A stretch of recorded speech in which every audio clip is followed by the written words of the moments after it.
As rail starts rolling into town, property owners on the route will have to make way. Eminent domain could make for a bad deal, but a group of attorneys says property owners can fight for better prices. KITV4's Brenton Awad joining us with the story. Hey, Yunji, if you hear the train a-coming, how much should you bend? These lawyers say property owners along the rail route can make the cash if they know how to negotiate. It's been called the offer you can't refuse. It may seem a little bewildering and unfair because the landowner didn't breach a contract, he didn't breach a duty, it didn't commit any act of negligence. He or she just happens to own land where the public wants to put a train. And if that train's coming through your property, having your land condemned could be a possibility. But it's not all bad news according to these experts. They say you can get your money's worth. The city is trying to be reasonable in moving forward. They really are. So it's not a matter of being devious, it's a matter of just being fair. And they have so many properties and they're moving fast.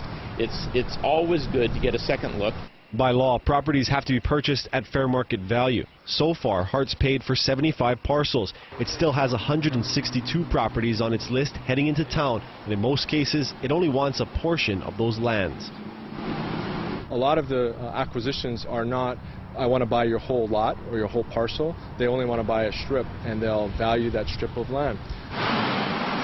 That's where the disagreement on land value comes into play. These attorneys say while the city might pay fair value for square footage, it might not pay for the loss of value to the rest of the property. What does it do to your parking? What does it do to your access? What does it do for your redevelopment possibilities, because now you have a much smaller lot and you've got setbacks and what have you. So all of that really needs to be factored in. Their advice, get your own appraiser first, then negotiate. If you were going to sell your house, you'd call a realtor, and the realtor would tell you, okay, I think this is a good sales price. They'd look at the market, they would market the property for you. There's no realtors in a condemnation process. You have Hart, and Hart doesn't always represent the private landowner's interest.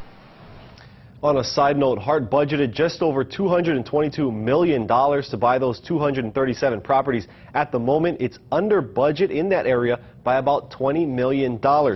Moving to more news on rail, late last night, the House Finance Committee narrowly approved a bill that would keep Oahu's 0.5% rail tax in place forever.